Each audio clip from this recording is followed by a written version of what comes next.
bénédiction. C'est pour ça que nous sommes partis de chez nous aujourd'hui. Amen. S'il nous donnait les voitures resteront. S'il nous donnait la richesse de ce monde, elle restera. Mais ça, nous partirons avec. Amen. Rappelez-vous, quand Israël est sorti de l'Égypte, ce qu'ils ont emporté. Ils ont tout emporté. Ils sont sortis très riches. Amen. C'est ça notre richesse. Nous allons lire notre passage, Apocalypse chapitre 4.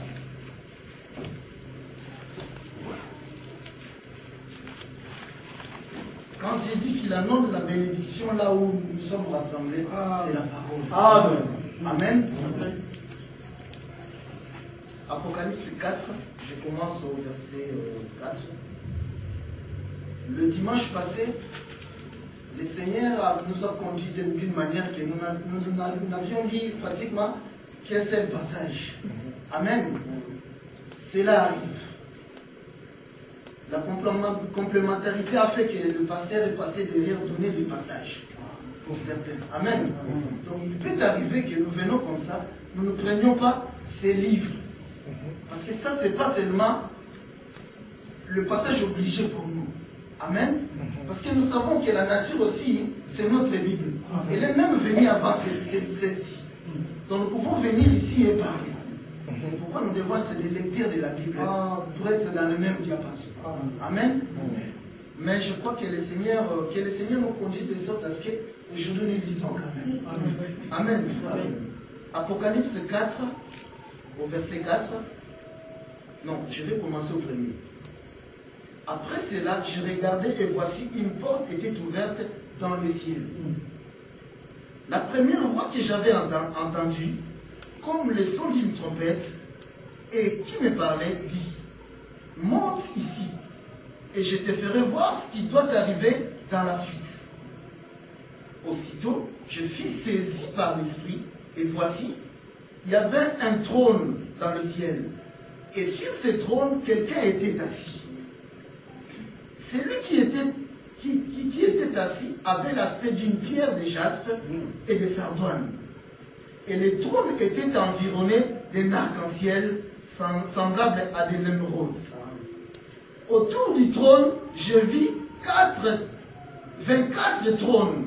Et sur ces trônes, 24 vieillards assis, revêtus de vêtements blancs. Et sur leur tête, des couronnes d'or. Du trône sortent des éclairs, des voix et des coups de tonnerre. Devant le trône brûlent 7 lampes ardentes qui sont les 7 esprits de Dieu. Il y avait encore devant le trône comme une mer de verre, semblable à du cristal. Au milieu du trône et autour du trône, il y a 4 êtres vivants remplis d'yeux devant et derrière. Le premier être vivant est semblable à un lion. Le deuxième être vivant est semblable à un veau. Le troisième être vivant a la tête, a la face d'un homme. Et le quatrième être vivant est semblable à un aigle qui vole. Les 4 êtres vivants ont chacun 6 ailes et ils sont remplis d'yeux tout autour et au-dedans. Ils ne cessent de dire jour et nuit, Saint, Saint, Saint est le Seigneur, Dieu, le Tout-Puissant, qui était, qui est et qui vient. Quand les êtres vivants rendent gloire, honneur et action de grâce à celui qui est assis sur le trône, à celui qui vit au siècle des siècles, les 24 vieillards se prosternent devant celui qui est assis sur le trône. Celui qui est assis sur le trône, ils adorent celui qui vit au siècle des siècles. Et ils jettent leur couronne devant le trône en disant, tu es digne, notre Seigneur et notre Dieu, de recevoir la gloire, l'honneur et la puissance, car tu as créé toutes choses.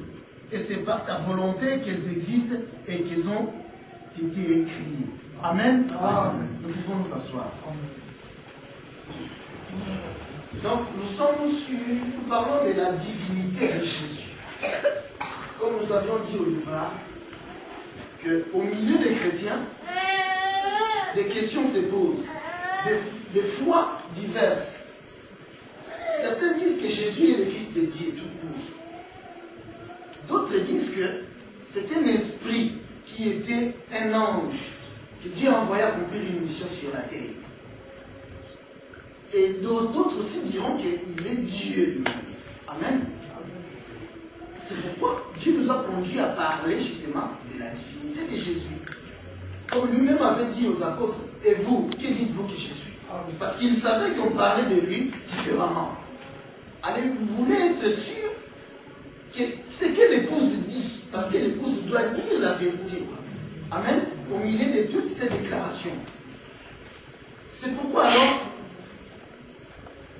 nous sommes partis du jardin des commencements. Amen. Quand l'homme a péché, c'est là où nous avons vu Dieu venir prophétiser. Et toi l'homme, la terre est maudite à cause de ce que tu as fait. Toi la femme, tes désirs se porteront vers ton mari. Par contre, toi le serpent, je donnerai un jour la sémence à la femme. Amen. C'est-à-dire, tu as vaincu Adam, c'est bien. Mais maintenant, moi, je donnerai à la femme, pas Adam. Moi, je donnerai à cette femme la sémence. Parce que la femme n'a pas de sémence, elle doit en recevoir pour donner. Alors, je donnerai à la femme un jour la sémence et t'écrasera, sa descendance t'écrasera la tête. Par la suite, nous avons vu le prophète Esaïe venir porter une précision. C'est-à-dire que la vierge qui recevra la sémence, la femme qui recevra la sémence, ce sera une vierge. Pour démontrer que ce ne sera pas la sémence d'Adam. Parce qu'Adam avait péché. Amen. C'est alors que nous voyons l'esprit. Cet esprit-là qui est venu dire à la femme, à l'homme et au serpent, l'esprit venir ouvrir maintenant la vierge, la mettre enceinte. Amen. C'est ça le langage humain. C'est-à-dire, ce n'est pas Adam qui est venu, ni Joseph. Mais cet esprit-là est venu mettre Marie enceinte. Vous voyez ça? Pour que nous soyons vraiment sûrs que ce n'est pas la sémence d'Adam. Et surtout pas de Joseph. Amen. Amen. Amen. Mais pourquoi c'est là? Parce qu'Adam avait perdu la vie éternelle. Et qu'il fallait que, selon la loi de Dieu, la loi des talions, et il pourrait être imprudent. Donc l'homme avait la dette de la vie éternelle. C'est pourquoi Dieu est venu lui donner, Dieu est venu lui-même de payer cette dette-là. C'est-à-dire, cet enfant-là, qui naîtra, avait la vie éternelle à lui, pour venir payer la dette. C'est pourquoi nous le verrons maintenant venir donner cette vie-là.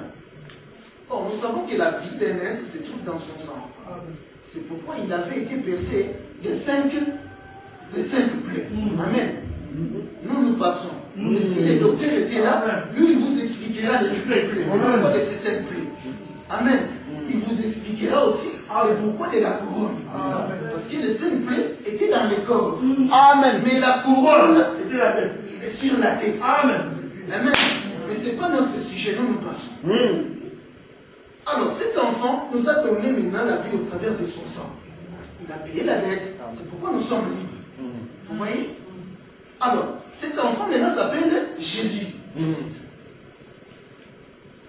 C'est pourquoi il est important que nous connaissions alors cet enfant-là, qui a vécu sur la terre avec la vie éternelle. Différemment de tous les humains sur la terre. Déjà, quand nous disons que la mort de Jésus nous sauve, nous avons dit que, parce que l'enseignement a commencé il y a 3 semaines maintenant, nous avons abordé, le Seigneur nous a ouvert beaucoup de portes que nous avions effleurées. Parce que les autres ministères, quand ils viendront, ils nous feront rentrer et marcher dans ces appartements-là et sortir. Amen.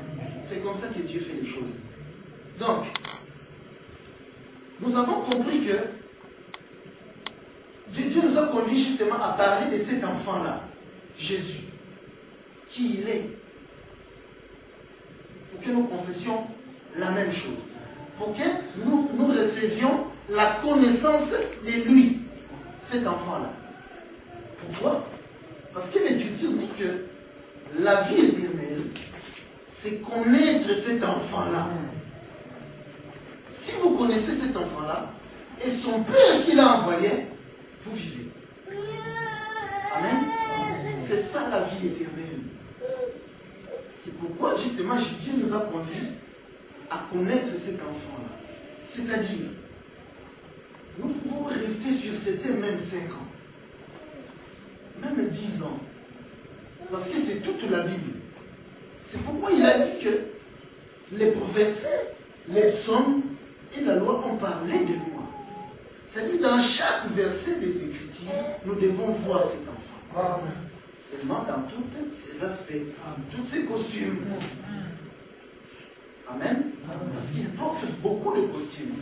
Au travers de ces costumes que nous les connaissons. Remarquez, Dieu nous a conduits vers un prophète, Jean-Baptiste. Jésus avait pris son temps pour parler de Jean-Baptiste. Vous voyez ça? De cet enfant-là qui avait la vie éternelle, il prend son temps pour parler des noms. Alors cela nous a intrigués. Il dit que cet homme-là, Jean-Baptiste, il y a ses apôtres, c'est Élie. Alors nous l'avons suivi pour aller comprendre ce qu'il voulait dire. C'est-à-dire que nous sommes partis voir Élie. Amen. Et Tchisibite.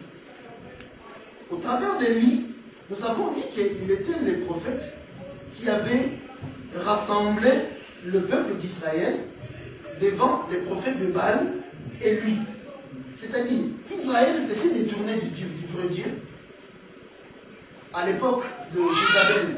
Donc, c'est-à-dire, en Israël, le roi Akab était parti épouser une étrangère, il a ramené ses dieux, le dieu Baal. Et il a détourné le peuple du vrai Dieu. Maintenant, Élie vient pour démontrer que le Dieu d'Israël, c'est lui le Dieu, le vrai Dieu, ce n'est pas le Dieu Baal. Il dira juste une chose. Roi Akab, nous allons appeler le peuple, nous allons prendre un animal et faire un autel. Au travers de cet autel-là, nous ne mettrons pas le feu sur l'Holocauste. Nous allons prier. Si le Dieu Baal est le vrai Dieu, qu'il envoie le feu, que le feu consume l'Holocauste. Mais si c'est moi qui ai le vrai Dieu, je vais aussi invoquer et le feu descendra. Alors les prophètes de Baal sont venus, ils ont posé l'autel, ils ont commencé à invoquer. Nous savons qu'ils ont invoqué toute la journée, Dieu n'est pas descendu. Et Élie, regardant leur autel, il a commencé à se moquer de prier, prier encore. Peut-être il dort, peut-être il est en voyage. Il avait l'assurance. Pourquoi? Parce qu'en voyant seulement l'autel, il savait que Dieu ne peut pas descendre. Amen. Le feu ne descend que sur l'autel bien agencé. Amen. Amen. Peut-être eux, ils avaient mis 13 pierres en bas. En voyant 13 pierres, il ne peut pas descendre. C'est pourquoi il était confiant. Amen. Amen. Maintenant, quand le soir est venu, lui, sachant que Dieu ne descend que le soir, parce qu'ils invoquaient la journée. Amen. Dieu ne descend que le soir. Rappelez-vous, dans le jardin d'Éden, il venait voir Adam le soir. C'est dans ses habitudes. Amen. Il nous a dit que non, l'heure était venue que Dieu descende.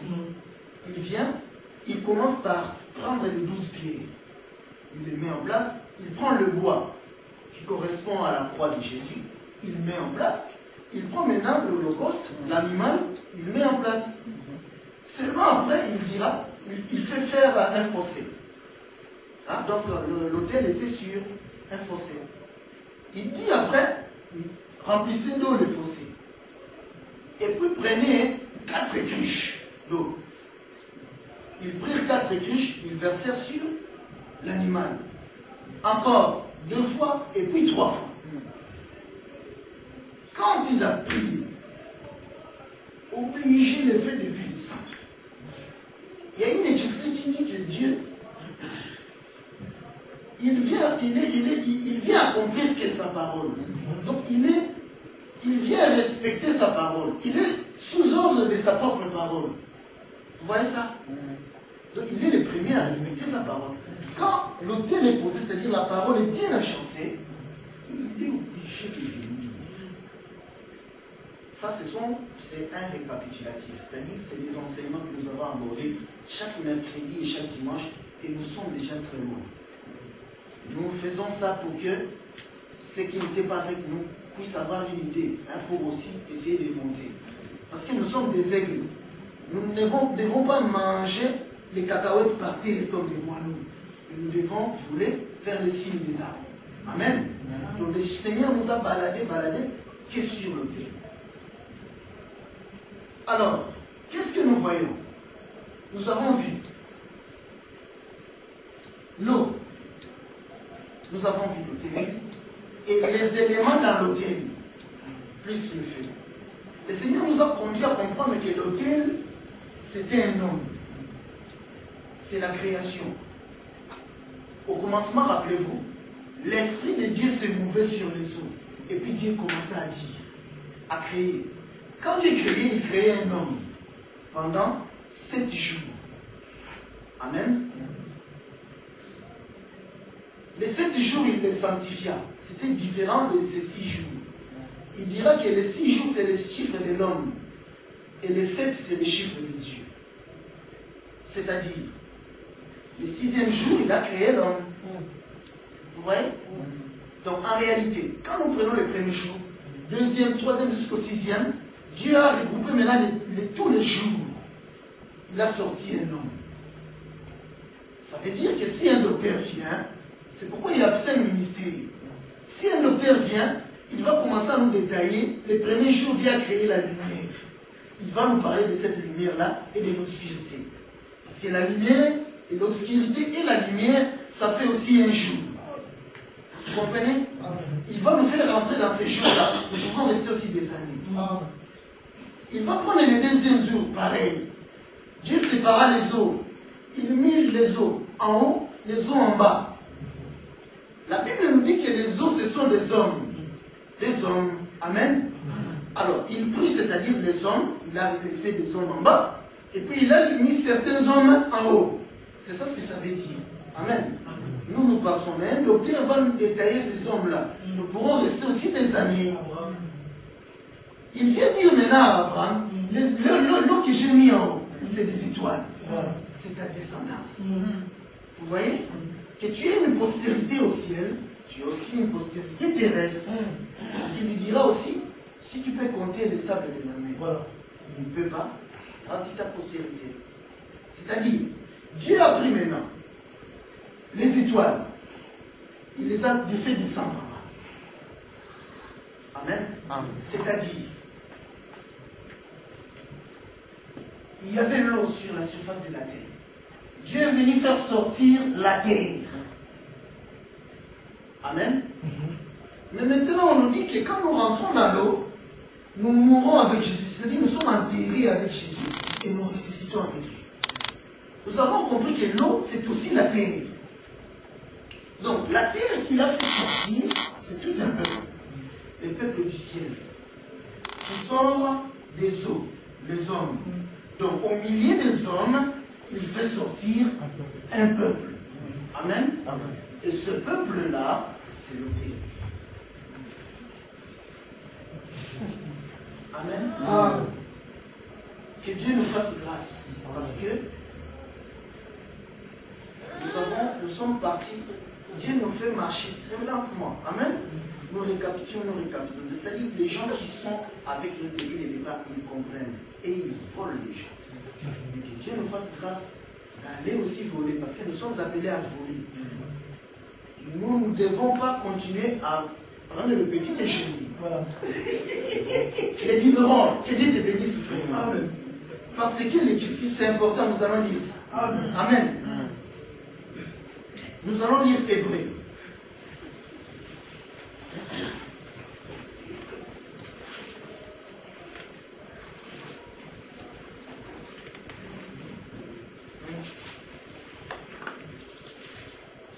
Nous étions dans Hébreu 6.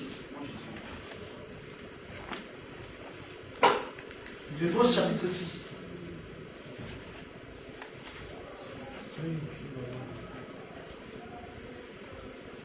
Je vais commencer au 5, 11. J'ai promis que nous allons lire cette fois-ci. Amen. Nous avons beaucoup à dire là-dessus et des choses difficiles à expliquer parce que vous êtes devenus lents à comprendre. Vous, en effet, qui depuis longtemps devriez être des maîtres, vous avez encore besoin qu'on vous enseigne les principes élémentaires des oracles de Dieu. Vous en êtes venus à avoir besoin de lait et non d'une nourriture solide. Or, quiconque a né au lait n'a pas l'expérience de la parole de justice, car il est un enfant. Mais la nourriture solide est pour les hommes faits, pour ceux dont le jugement est exercé par l'usage à discerner ce qui est bien, ce qui est mal. C'est pourquoi, laissant les éléments de la parole de Christ, tendons à ce qui est parfait, sans poser de nouveau les fondements du renoncement aux œuvres mortes, de la foi en Dieu, de la doctrine des baptêmes, de l'imposition des mains, de la résurrection des morts et du jugement éternel. Amen. Amen. Donc, Paul nous dit que parler des renoncements aux œuvres mortes, c'est-à-dire voler, et arrêter de voler, arrêter de faire ceci de mal, c'est-à-dire les 10 commandements de Moïse, la loi, c'est très bien. Quand nous aurons le temps, nous pourrons en parler. Mais c'est le lait. Amen. Amen. Amen. C'est-à-dire que si on vient me dire, apôtre Dillon ne vole pas, je vais dire Amen. Amen. Mais si je continue à entendre ça, si quand j'étais enfant, que tu es venu me dire ça, je n'aurais pas la barbe blanche. J'aurais un problème de croissance. C'est-à-dire quand on me donne le lait tous les jours, cet enfant-là, il faut qu'il voie le pédiatre. Il aura un problème de croissance. Parce que l'enfant, après on lui donne les pots. Après on lui donnera des choses solides. Il viendra à manger la viande et briser les os. Vous voyez ça? Donc, Paul dit que la nourriture qui nous convient, c'est des choses difficiles à expliquer. Voilà. Frère, si je te dis ne vole pas, c'est difficile. Même catholique. Tu dois attendre que ce soit moi qui te le dise. Il faut voir ça aussi. Parce que si tu voles ça aussi, t'es merde plus. Vous voyez ça? Donc, s'il faut qu'on nous dise ne pas voler, ne pas faire ceci, nous devons rester à la maison. Voilà. Ne pas nous déranger, nous réveiller le matin et venir ici. Parce que nous le savons. Vous voyez ça? Donc, des choses difficiles à expliquer dont il parle, ce n'est pas arrêter de voler. Ce n'est pas la loi de Moïse. Amen. Amen. Remarquez la loi de Moïse, il l'avait donnée à Léa. Hein? Donc, pour ceux qui étaient là, ils comprennent. C'est Léa la loi de Moïse. C'est-à-dire, c'était avant, pendant la journée. Mais nous, nous sommes le soir. Remarquez, quand il est mort, il y a eu l'obscurité sur la surface de la terre. Hein? Or, quand il prêchait, il disait que je suis la lumière du monde, je suis le soleil, j'éclaire. Et quand il éclairait, il parlait en parabole. Mais maintenant, il y a l'obscurité sur la surface de la terre. Pour montrer que maintenant nous rentrons le soir, l'heure où l'esprit doit venir. Comme au commencement. Parce que Dieu ne fait que se répéter. Et là, c'est pendant la nuit que tout se peut s'opérer. Nous verrons aussi que même l'autel, c'est pendant la nuit. Remarquez. Élie, quand il vient, c'est le soir, non? C'est-à-dire quand l'obscurité vient. C'est là que Dieu vient. Tout simplement. Parce que sur l'autel, il y a un feu qui doit venir. C'est ce feu-là qui doit éclairer.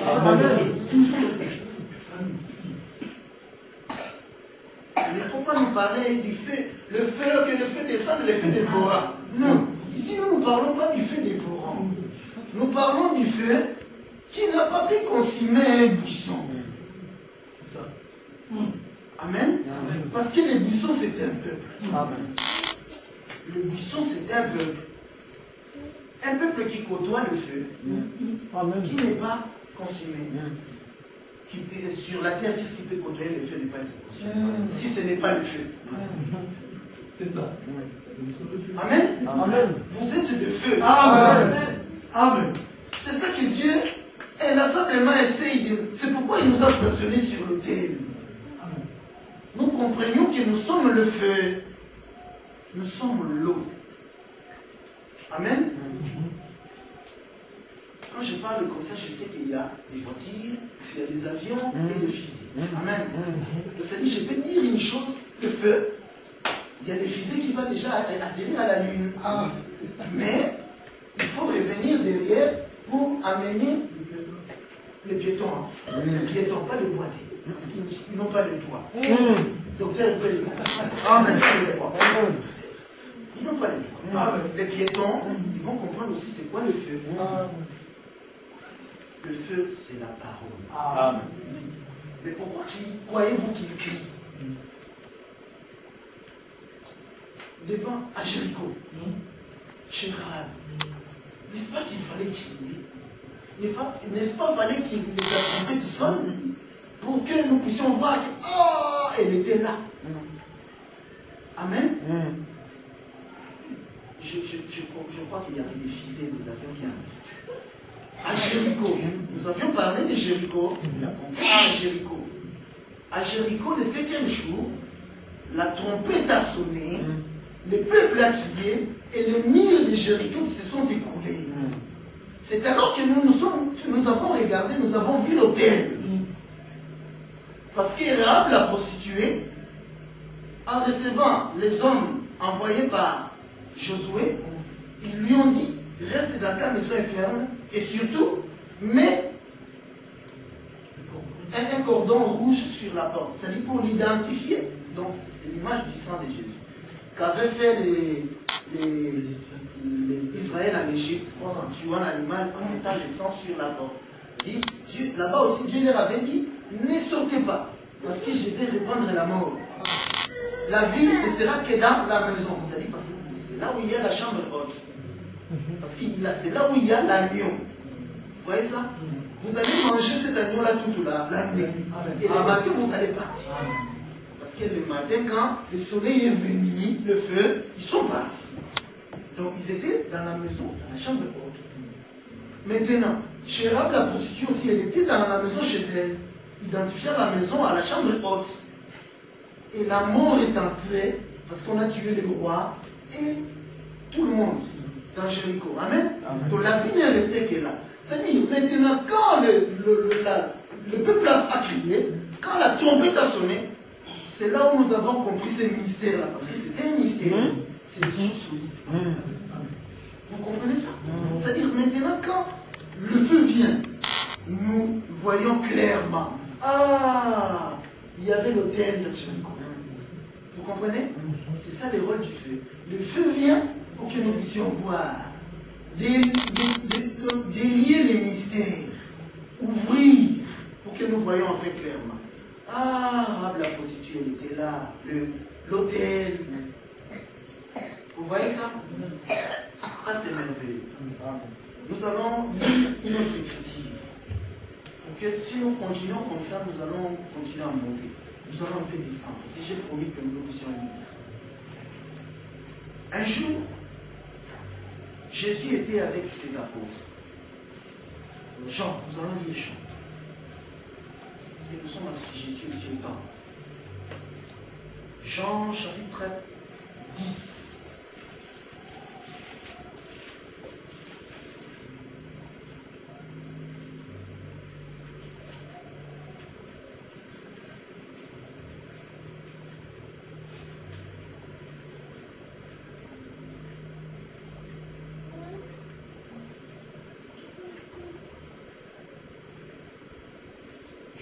Ce serait bien pour la meilleure compréhension que nous lisons tout 10. Et là, nous ne pouvons pas. Donc, nous allons lire plutôt 11. Parce que la meilleure compréhension, ce serait à partir des 10 pour certains. Hein, et descendre. Nous allons commencer à 11. Il y avait un homme malade, Lazare de Béthanie. Jean 11. Nous commençons à Jean 11. Mais à la maison, disons à partir de 10, nous allons comprendre la suite des événements. Amen. Donc je commence à Jean 11. Donc il y avait un homme malade, Lazare, de Béthanie, village de Marie et de Marthe, sa sœur. C'était cette Marie qui oignit le parfum du Seigneur et qui lui essuya les pieds avec ses cheveux. Et c'était son frère Lazare qui était malade. Les sœurs envoyèrent dire à Jésus, Seigneur, voici celui que tu aimes est malade. Après avoir entendu cela, Jésus dit, cette maladie n'est point à la mort, mais elle est pour la gloire de Dieu, afin que le Fils de Dieu soit glorifié par elle. Or, Jésus aimait Marthe et sa sœur et Lazare. Lorsqu'il sut qu'il lui apprit que Lazare était malade, il resta des jours encore dans le lieu où il était. Et il dit ensuite aux disciples, retournons en Judée.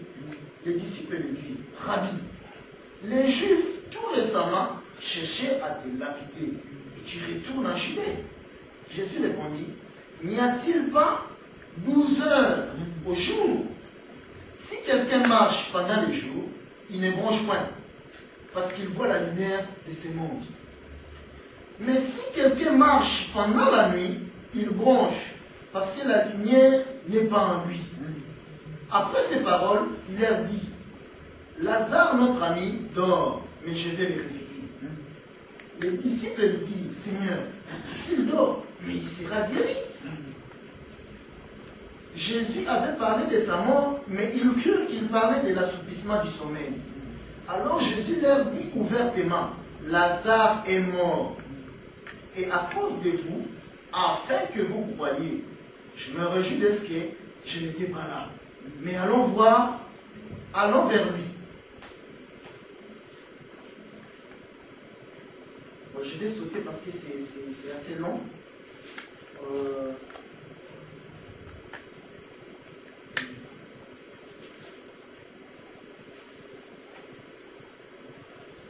Je vais sauter et nous allons aller jusqu'à 39. Jésus dit, ôtez la pierre, Marthe, la sœur du mort lui dit, Seigneur, il sent déjà, car il y a 4 jours qu'il est là. Jésus lui dit, ne t'ai-je pas dit que si tu crois, tu verras la gloire de Dieu? Ils ôtèrent donc la pierre. Et Jésus leva les yeux en haut et dit, Père, je te rends grâce de ce que tu m'as exaucé. Pour moi, je savais que tu m'exauces toujours, mais je parlais à cause de la foule qui m'entoure, afin qu'ils croient que c'est toi qui m'as envoyé. Et ayant dit cela, il cria d'une voix forte, Lazare, sort. Et le mort sortit, les pieds et les mains liés de bandes, et le visage enveloppé d'un linge. Jésus leur dit, déliez-les et laissez-les aller. Amen. Donc, comme j'ai promis que nous allons beaucoup lire, parce que j'aurais pu passer et continuer. Jésus, nous avons dit, au travers toujours de notre message, c'est-à-dire nous sommes déjà très loin. Élie nous avait conduits à l'autel. Nous avions donc compris que quand l'autel est posé, le feu descend. Amen. Alors, si Jésus dit que Jean-Baptiste est Élie, donc Élie doit aussi venir poser l'autel. Alors, c'est pourquoi il nous a conduit aussi à voir comment Jean-Baptiste a posé l'autel. Il a enseigné Israël, les 12 pierres. Maintenant, les jours où il a vu l'agneau qu'il devait poser, parce que lui, il savait qui il était. Les jours où il a vu maintenant l'agneau qu'il devait poser sur l'autel, c'est pourquoi il s'est écrié, voici l'agneau que je dois poser sur l'autel. Amen. C'est-à-dire, voici l'agneau de Dieu qui ôte le péché du monde. Il est enfin là, que je dois poser sur l'autel afin que le feu descende. Quand il a pris maintenant l'agneau, il a mis dans l'eau. Quand l'eau il est sorti de l'eau, mais il fallait que le feu descende. Vous voyez ça? Rappelez-vous d'Élie.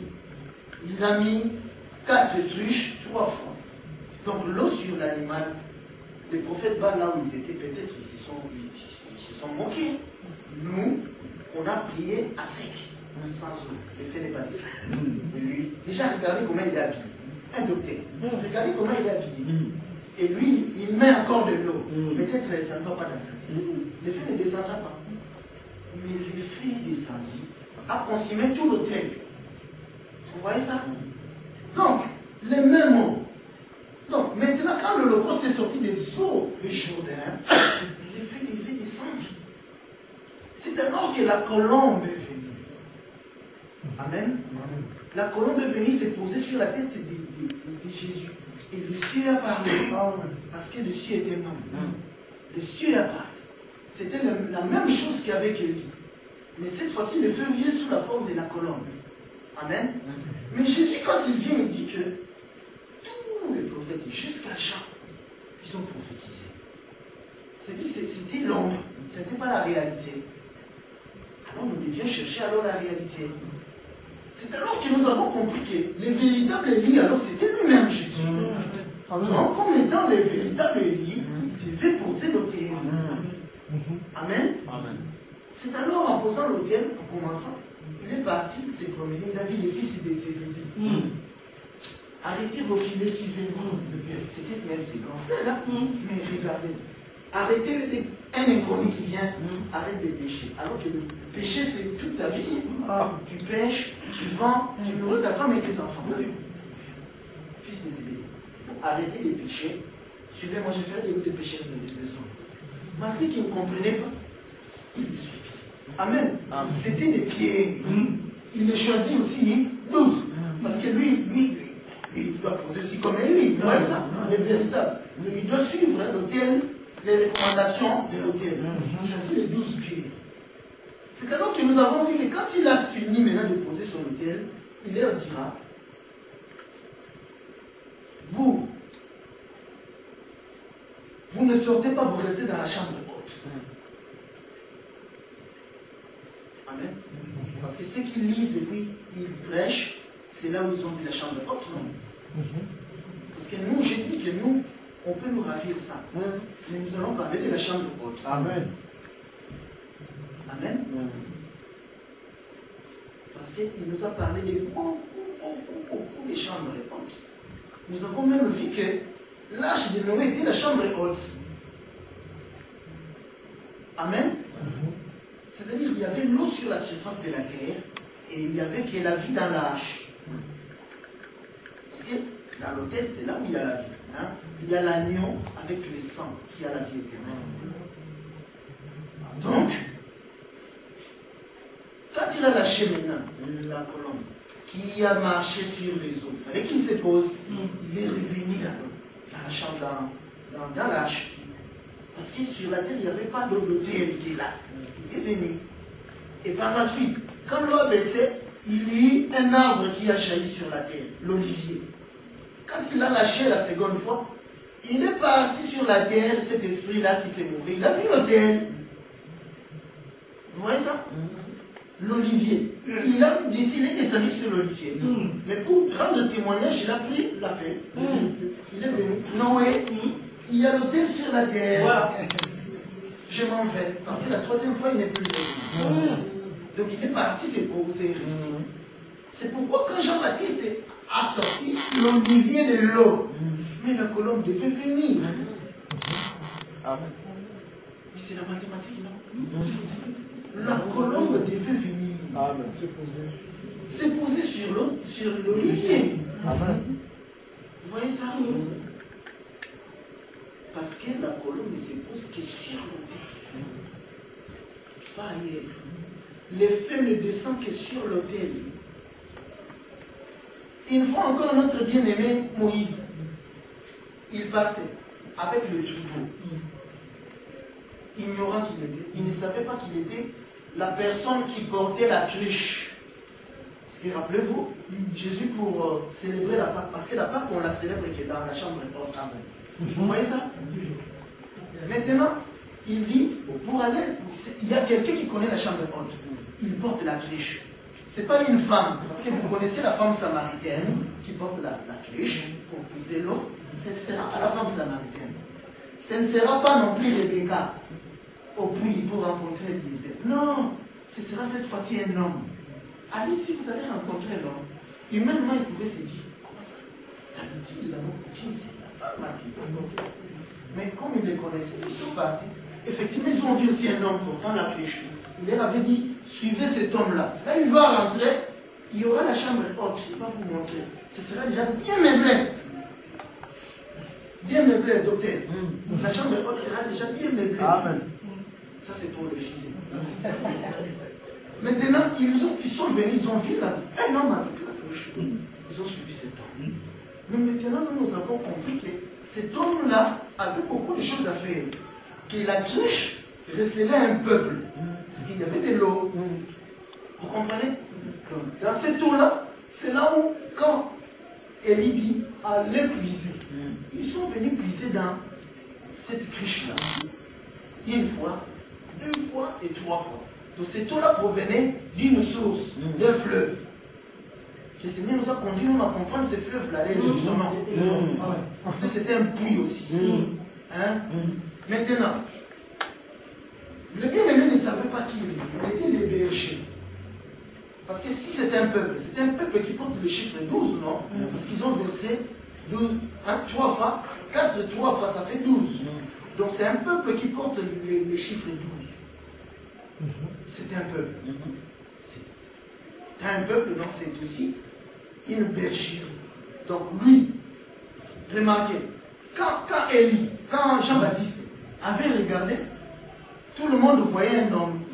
Mais lui, il a vu un agneau. Vous voyez ça? C'est-à-dire qu'il était un agneau, en même temps il était un homme. Parce que leur vision n'était pas fausse aussi, c'était un homme. C'est pourquoi c'est toujours un homme qui conduit les brebis. Mais en réalité, c'était un brebis lui-même. C'était un agneau. Donc le chef des brebis, c'était un brebis, un agneau. Vous voyez ça? C'est pourquoi lui, il le voit, agneau. Il est aussi un homme qui porte un bâton. Amen. Tu l'as dit, parce que c'est pourquoi, quand il est venu sur la terre, il ne devait pas naître à l'hôpital. Jamais. Non. Est-ce qu'un brebis peut naître à l'hôpital? Non. Les journalistes vont accourir, non? Ce sera un événement. Et lui, il a respecté, il ne voulait pas faire de bruit. Il est parti naître là où il devait naître. Il est un animal. Alors quand le prophète le voit, ah mais voilà, il est là, l'agneau, que je l'ai posé sur l'autel. Vous voyez ça?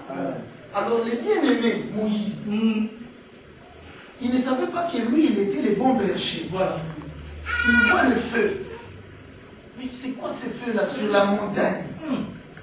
Il amène son troupeau. Quand il vient là, pour regarder le feu, qui ne brûle pas les buissons. Le feu lui dit, mais toi tu ne sais pas. Toi vraiment les pays des mendiants, tu t'es vraiment bien reposé. Hein? Mais je t'avais envoyé ici pour paître les troupeaux, tu ne sais pas. Tu es le bon berger. Laissez-moi le feu, regarde. Tu y es dans la chambre haute. Tu es dans la chambre haute, enlève tes sandales. Tu es dans la chambre haute. N'est-ce pas que le feu descend à la chambre haute? Alors, tu le sais maintenant, oui. Avant, non, mais moi, non, je ne sais même pas parler. Il lui dit, va maintenant chercher les 12 pierres et ramener ici. Mais moi, je ne sais pas parler. Ah, mais voilà. Je cherche justement un berger qui ne sait pas parler. Mais pourquoi croyez-vous que Jésus parlait en parabole? Amen. Mais il devait parler en parabole parce qu'il ne sait pas parler. Amen. Mais par contre, quand il parlait, son frère expliquait à un peu ce qu'il disait. Il ne parle qu'en parabole comme toujours. C'est-à-dire quand il te dit que ne vole pas, c'est un parabole. Amen. Amen. Acclamons le Seigneur. C'est ça la viande. C'est ça. La nourriture solide. Ne viens pas nous donner le lait. Parce que nous savons que voler c'est mauvais. Viens nous expliquer les mystères de Dieu. Parce que Dieu a un langage. Il peut dire à un prophète, déshabille-toi, marche nu. Un bébé. C'est un langage. Toi, quand tu vas voir nu, il est devenu fou. Vous comprenez ça? Mais c'est le langage de Dieu. Il est comme ça. Donc Jésus devait parler en parabole. Parce que là-bas aussi, il avait dit, je ne sais pas parler. C'est ça que je cherche. Maintenant, va chercher les 12 pierres en Égypte. Tu les ramènes ici à l'hôtel. Vous allez faire 3 jours de marche. Ils viendront m'adorer. Vous voyez ça? C'est pourquoi il avait vu le feu descendre. Le feu ne descend qu'à la montagne. La chambre encore. Amen. Amen. C'est pas merveilleux toutes ces choses. Amen. C'est ça la parole. La parole, ce sont les mystères de Dieu. C'est-à-dire, Dieu, quand il a commencé à créer, il avait une pensée. Il a matérialisé des choses. Hein? Qui étaient en lui, il les a sortis. C'est pourquoi nous voyons les arbres, nous voyons la lumière, tout ça. C'est pourquoi quand il vient lui-même, il s'identifie à la lumière. Je suis la lumière, moi. Je suis là, tout ça. La nature, c'est Dieu lui-même. Amen. Donc, au travers de ce qui est écrit, parce que ça c'est venu après, la parole écrite et la parole que nous voyons matérialisée fait un. Pourquoi? Parce qu'il dit que pour que quelque chose soit reconnu pour vrai, il faut 2 ou 3 témoins. Il a pris le soin de placer des témoins. Alors nous, dans l'évangile éternel, nous ne venons pas vous expliquer, non. Nous faisons appel aux frères témoins, à la nature, à tous les prophètes qui sont passés, aux apôtres. Ils viennent témoigner et nous ne les contestons pas. Vous voyez ça? Parce qu'il a une écriture qui dit, allons-y voir cette écriture rapidement, comme j'avais promis que nous allons lire aujourd'hui. Nous allons voir Ephésiens 2. Ephésiens 2, chapitre 20 dit ceci. Je vais commencer au 19. Ainsi donc, vous n'êtes plus des étrangers, ni des gens du dehors, mais vous êtes concitoyens des saints, gens de la maison de Dieu. Vous avez été édifiés sur les fondements des apôtres et des prophètes, Jésus-Christ lui-même étant la pierre angulaire. En lui, tout l'édifice bien coordonné s'élève pour être un temple saint dans le Seigneur. En lui, vous êtes aussi édifiés pour être une habitation de Dieu en esprit. Vous voyez ça? C'est-à-dire, les prophètes, c'est-à-dire les 12 pierres, hein, les 12 fils de Jacob, qui composent Israël, c'est les 12 pierres. Leur particularité, c'est quoi? Ils avaient la loi de Moïse. Les 12 pierres. C'est ça les prophètes dont il parle, sur lesquels nous devons être fondés. C'est-à-dire, et ils ont reçu la parole brute, la loi. Ne pas voler, ne pas faire le tuer. Brute. Maintenant, les apôtres maintenant sont venus avec l'explication de ce qu'ils ont reçu. C'est pourquoi nous disons que la loi de Moïse, c'est l'ombre. La réalité maintenant est venue avec Jésus, les apôtres. Maintenant, quand nous prenons la parole qu'ils avaient, brute, nous prenons la parole expliquée avec les apôtres, ça nous fait 12 pierres. 12, ça nous fait 24 pierres. N'est-ce pas? Ce sont les 24 pierres que nous retrouvons devant le trône. Amen. Rappelez-vous du passage d'Apocalypse que nous avons lu. Devant le trône, il y a 24 vieillards. Les vieillards là, nous avons beaucoup de fusées ici. Les 24 vieillards là, ce ne sont pas des gens avec des grandes barbes qui descendent en bas, des barbes blanches. Non. C'est tout simplement la parole. Amen. Vous comprenez ça? C'est-à-dire 12 fils de Jacob et les 12 apôtres. La parole brute, la loi, et la parole révélée. Le tout fait, Amen. C'est-à-dire, les apôtres n'ont pas contredit les 12 anciens. Non, ils ont expliqué. Amen. Alors cela fait maintenant les fondements. Ils disent qu'il ne faut pas qu'il y ait 13 pierres. Que 12 font de 12, 24. Si tu rajoutes, ça va faire 25 devant le trône. Ce sera le trône de quelqu'un d'autre. Pas de celui que nous connaissons. Amen. Vous comprenez? C'est pourquoi quand Paul vient, il dit, la femme ne doit pas prêcher. Toi tu viens, tu dis, non, je crois qu'il disait seulement aux enfants. Tu as rajouté une pierre. Dieu lui-même, il dit, Père, je les laisse sur la terre. Quand il a fini, Amen, c'était des hommes, mais il a pris 3 ans et demi à faire des pierres, c'est-à-dire, c'était des vases, il a mis l'eau dedans. Quand il a fini de mettre l'eau, il dit, Père, je laisse l'eau sur la terre. Vous voyez que Paul et Pierre l'intéressaient, le corps de Pierre l'intéressait, parce que nous sommes des esprits. Voilà. Ça, ce ne sont que des vases. Il dit, Père, j'ai déjà versé dans les vases. Protège les vases. Moi, je m'en vais. Alors, ce que j'ai mis cette eau-là sera des témoins jusqu'à la fin du monde. C'est-à-dire, ceux qui croiront en moi après, au travers de ce que dira les 12. Voilà. Amen. Amen. Tu es une ficelle. Le feu descendra à chaque fois. C'est-à-dire, quand tu te places sur le fondement, tu deviens l'autel. Le feu ne peut que descendre. Parce que Dieu est esclave de sa propre parole. Amen. Ce sera le mystère de Dieu. Alors, si toi tu viens contester un seul apôtre, tu sors de l'autel.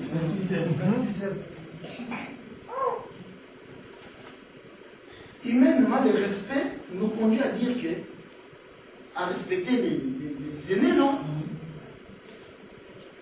Si un aîné fait une gaffe, le respect dit que tu ne peux pas dire à ton père, ah papa là tu as menti. Non. C'est-à-dire, tu vas accepter, mais après tu vas faire des investigations. Mais si peut-être que tu as raison, tu diras, est-ce que papa, je ne sais pas si ce n'était pas comme ça. Ah oui, oui, tu as raison mon fils, je me suis trompé. Ça c'est la nature qui nous enseigne. Ça c'est l'enseignement de la nature. Parce que la nature est un enseignant que nous devons suivre. Amen. Les Christiens nous disent, la nature ne vous enseigne-t-elle pas? Mais quand tu viens, tu dis, ici Paul n'a pas dit la vérité. Tu es impoli. Amen. D'abord, vous comprenez ça? La moindre des choses, c'est de dire, ce que Paul a dit, je n'ai pas l'explication de ça. C'est ça la politesse. Que Dieu m'éclaire pour que je comprenne ce que Paul dit. Au lieu de dire que Paul était menteur. Vous comprenez ça? Parce que Paul lui-même il dit que les royaumes, c'est un mystère. C'est un mystère. Alors, viens me demander, moi, Paul, pourquoi j'ai dit que la femme ne prêche pas? Parce que Paul aux Corinthiens, il dit que ce que j'ai dit, je l'ai dit pas seulement à cette église, mais à tous les lieux où on invoque Jésus-Christ. Il les souligne.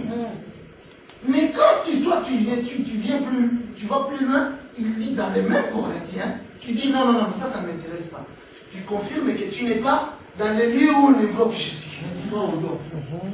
Amen. N'est-ce pas que c'est merveilleux toutes ces choses? C'est ça la viande. Si on venait nous dire de ne pas voler, c'est une bonne chose. Parce que ce sont les 12 spirits qui se retrouvent dans l'autel. Amen. Maintenant, l'eau. Nous parlons maintenant de l'eau qui est dans la cruche. Cette eau-là, nous avons vu que les 4 cruches étaient mis 4 fois sur l'autel, sur la viande, l'animal. Et dans les jardins d'Éden, Dieu nous a conduit aussi à comprendre que les jardins d'Éden aussi, au milieu, il y avait la vie. Amen. Il y avait un arbre de vie au milieu du jardin. Et cet arbre-là était aussi arrosé par 4 fleuves. Amen. Nous avons lu et nous avons vu aussi les noms de ces 4 fleuves qui arrosaient le jardin d'Éden. C'est-à-dire qui arrosaient cet arbre-là.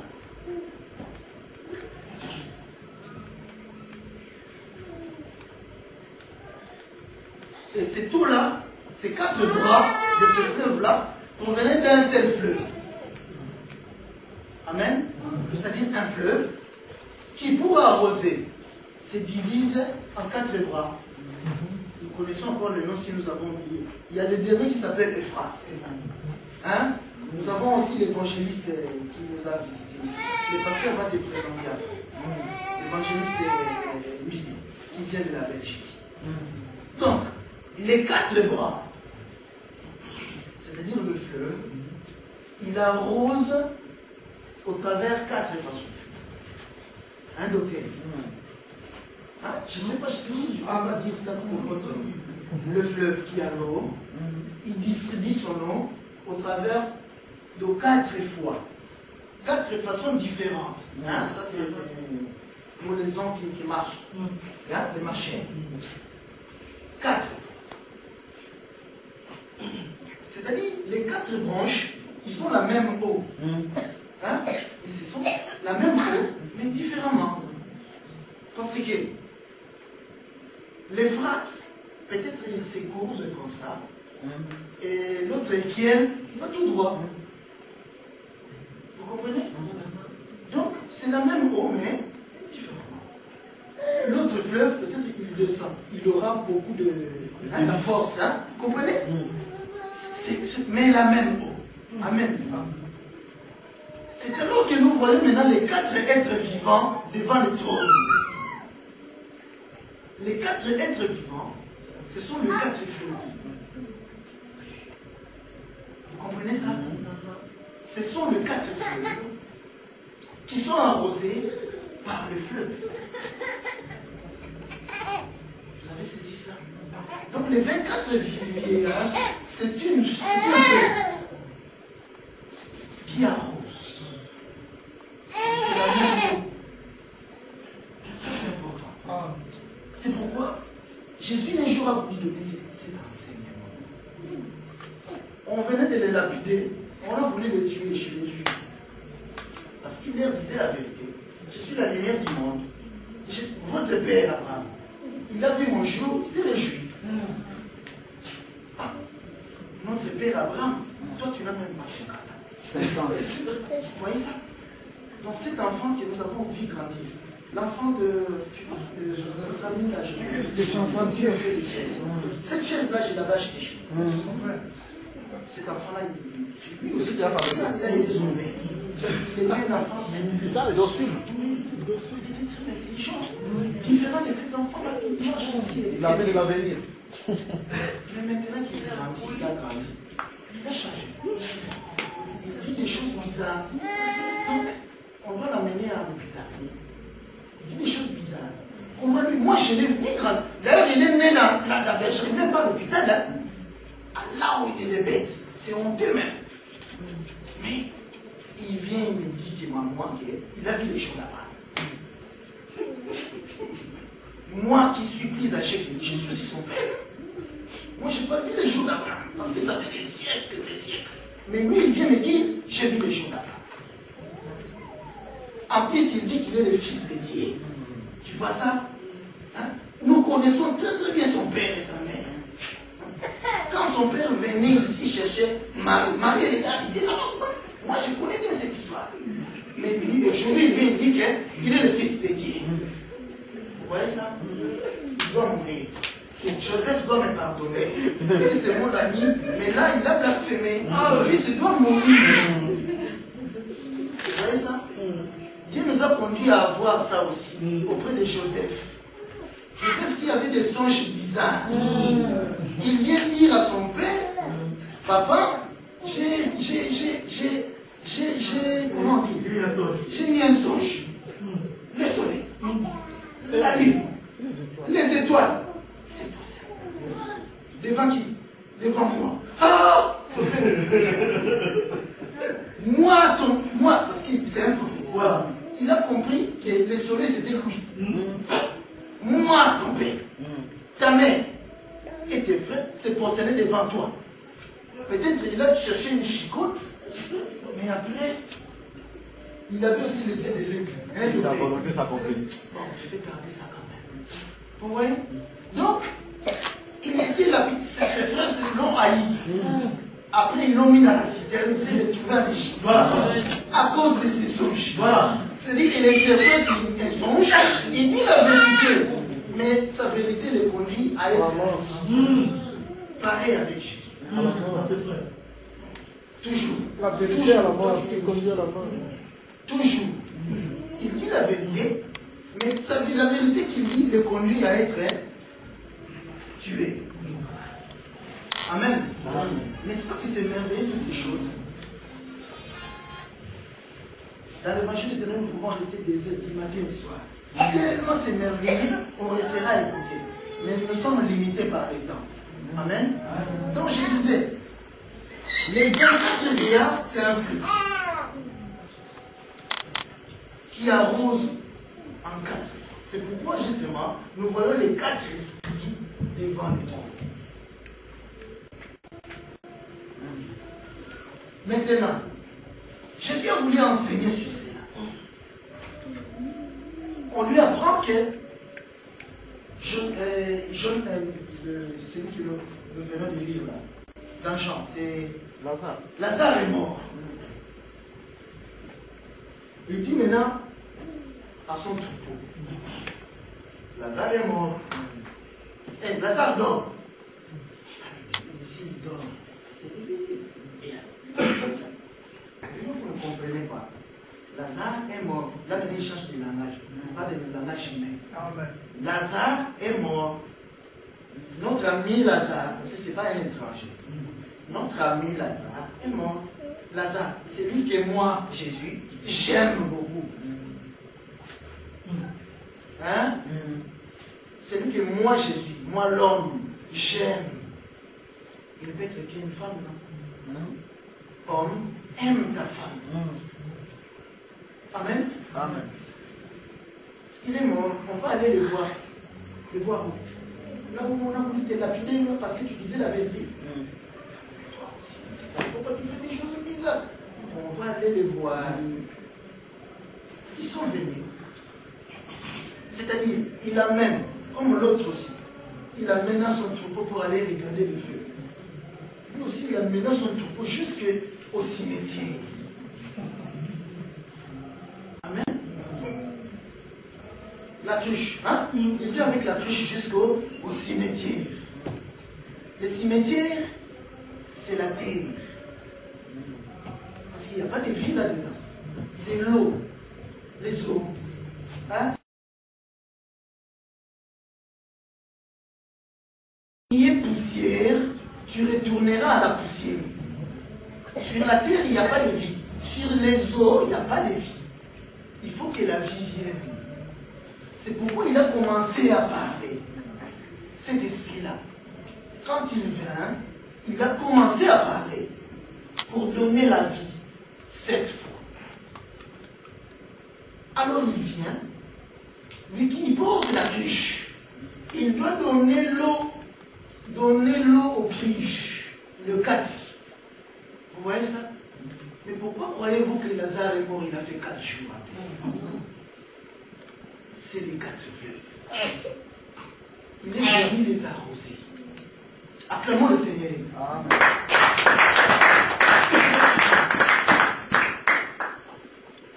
Et pour arroser, dans son habitude, il crie. Parce que c'est les tonnerres. Et les tonnerres marchent toujours avec l'eau. N'est-ce pas que quand il veut pleuvoir, il y a des tonnerres? Les tonnerres, c'est la lumière. C'est pourquoi il a dit, je suis la lumière du monde. Et cette lumière-là, ce n'est pas la lumière du 4e jour. Parce qu'au 4e jour de la création, il a pris la lumière, il l'a mis dans des vases. Amen. C'est le premier jour qu'est sortie la lumière. Que la lumière soit, il a créé. Et la lumière fut. Le 4e jour, il trouva enfin des vases. Il trouva enfin Lazare. Amen. Il fallait qu'il déverse la lumière en lui. C'est pourquoi il a encore dit. Que la lumière soit. Amen. Amen. Et la lumière. Et dans le cimetière, il n'y avait que Lazare qui devait sortir. N'est-ce pas qu'il y avait plusieurs terres? Parce que c'était des peuples, n'est-ce pas, qui n'avaient pas la vie. Mais Lazare, c'était des fleuves préparé pour recevoir l'eau. Amen. Amen. C'est pourquoi l'homme qui porte la tricherie, il a déversé. Lazare a reçu la vie. C'est pourquoi quand Dieu parle, quand il crie, les comètes des mortels entendent des tonnerres, parce que ce sont des tonnerres. Vous voyez ça? Amen. N'est-ce pas que dans les tonnerres, nous voyons une grande lumière? Parce que c'est la lumière. Cette lumière qu'il transmet au 4e jour. Cette eau de la cruche qu'il déverse dans les 4 bras pour arroser les jardins de terre. Amen. Amen. Et alors, Dieu nous a conduits à l'autel pour que nous comprenions que nous sommes des dieux. N'est-ce pas? Amen. C'est pourquoi nous avions lu Psaume 82, que vous êtes des dieux. Si Dieu nous a conduits à l'autel, c'est pourquoi nous puissions comprendre que nous ne sommes pas les habitants de la terre. Nous sommes l'eau de la cruche. On nous a portés, on nous a ramenés auprès des vases. Nos corps ne sont que des vases. N'est-ce pas que nous venons de lire dans Éphésiens tout à l'heure que vous avez été édifiés sur les fondements des apôtres et des prophètes, Jésus-Christ lui-même étant la pierre angulaire. En lui, tout l'édifice bien coordonné s'élève pour être un temple saint dans le Seigneur. En lui, vous êtes aussi édifiés pour être une habitation de Dieu en esprit. Voilà où nous en sommes. C'est-à-dire, nous ne sommes que des vases. Dieu a mis en nous la lumière. Dieu a mis en nous l'eau. Pour que nous soyons les porteurs de la lumière. Nous soyons les porteurs de l'eau qui arrose les jardins. Nous sommes une lumière qui vient du ciel. Nous sommes l'eau qui vient du ciel. C'est pourquoi nous sommes des pèlerins sur la terre. Amen. Notre chair, c'est la terre. Seulement, c'est une terre bien préparée pour recevoir l'eau. Jésus n'est pas parti voir n'importe qui dans le cimetière. Non. Il est parti voir Lazare. C'est-à-dire, il connaissait Lazare. Lazare était son ami. La Bible spécifie que c'était son ami, qu'il aimait beaucoup. C'était l'épouse. Amen. Amen. Amen. Donc, si nous faisons partie de l'épouse, pour l'épouse, nous savons que c'est la côte de l'homme. Nous sommes Dieu. Amen. Ça fait 3 semaines. Il nous fait tourner sur l'autel. Pour que nous comprenions que nous sommes des dieux. Parce que si tu sais que tu es Dieu, tu vas maintenant commencer à marcher. Parce que son but, c'est quoi? De ne pas rester stationnaire. Nous l'avons dit. Dieu continue à marcher. C'est pourquoi il a dit, je vous donne le pouvoir de marcher sur les serpents et les scorpions. Amen. Vous comprenez ça? C'est-à-dire, je vous prends comme vase pour que je continue à marcher au travers de vous. Comme j'ai marché au commencement. Amen. Amen. Rappelez-vous, quand il a marché sur l'eau, c'est-à-dire du peuple, il s'est dirigé vers la barque. Et les gens qui étaient dans la barque, les 12, était avec lui avant de se retrouver dans la barque, il leur dira, allez, je vais vous suivre. Vous voyez Comme ça? d'habitude. Comme d'habitude, docteur. Amen. Il les a envoyés, après il a marché pour aller vers eux. Et quand il est rentré dans la barque a continué sa course. Vous voyez ça? C'est-à-dire, dans ses habitudes, il marche. N'ose pas que toute la vie, ce n'est qu'un processus. Cet arbre-là, dans 20 ans, il n'était pas comme ça. Hein? Il était une graine qu'on a mis en terre et puis la marche a commencé. C'est ça Dieu. C'est-à-dire la vie est en mouvement. C'est pourquoi même le Seigneur nous conduira un jour à parler de la nouvelle naissance. Parce qu'il ne suffit pas de venir et dire, bon frère, acceptes-tu Jésus comme Seigneur et Sauveur? Oui. Alors nous allons faire une prière. Seigneur, je te reçois aujourd'hui comme mon Seigneur et Sauveur. Amen. Tu deviens enfant. Alors il faudra qu'on aille nous montrer ces modèles dans la Bible. Parce que nous allons leur expliquer c'est quoi confesser par la bouche. Vous comprenez ça? La nouvelle naissance, c'est un processus. Amen. C'est pourquoi nous allons aussi mourir comme Jésus. Le baptême, je parle du baptême, vous comprenez? Tout ça, ça fait partie de la naissance. Mais il faut qu'elle soit déclenchée un jour. Quand on prend la bonne terre, la bonne sémence, on met en terre, si c'est la bonne, la vie viendra. Mais pour que la vie vienne, il faut qu'il y ait l'eau qui vienne. Parce que si vous prenez, même si c'est une bonne sémence, vous mettez en terre dans le désert, elle ne germera pas. Il faut qu'il y ait l'eau qui vienne pour que le processus se déclenche. C'est un processus. La nouvelle naissance. Dieu nous aidera à parler de ces choses parce que c'est notre nourriture. Amen. N'est-ce pas que c'est merveilleux toutes ces choses? C'est ça, la nourriture solide. Ça, c'est pas le lait. Le lait a été donné à Israël. N'est-ce pas, Léa? On l'a mariée à cause de la loi. C'est elle qui est liée à la loi. Pas nous. Non, nous sommes Rachel. Les lits du cœur. N'est-ce pas que l'Écriture dit que Lazare, qui l'aimait, Rachel. Vous voyez ça? C'est l'épouse. Il vient donner l'eau à l'épouse. Mais, en cours de chemin, on lui présenta Léa. Et Léa, il donnait. Pourquoi Léa? Il y a une loi qui est liée à Léa. Alors travaille encore 7 ans pour ton amour, l'amour de ton cœur. Vous voyez ça? C'est pourquoi ce jour-là, quand il s'est réveillé, oh, enfin! Cette fois-ci, c'est Léa et c'est Rachel.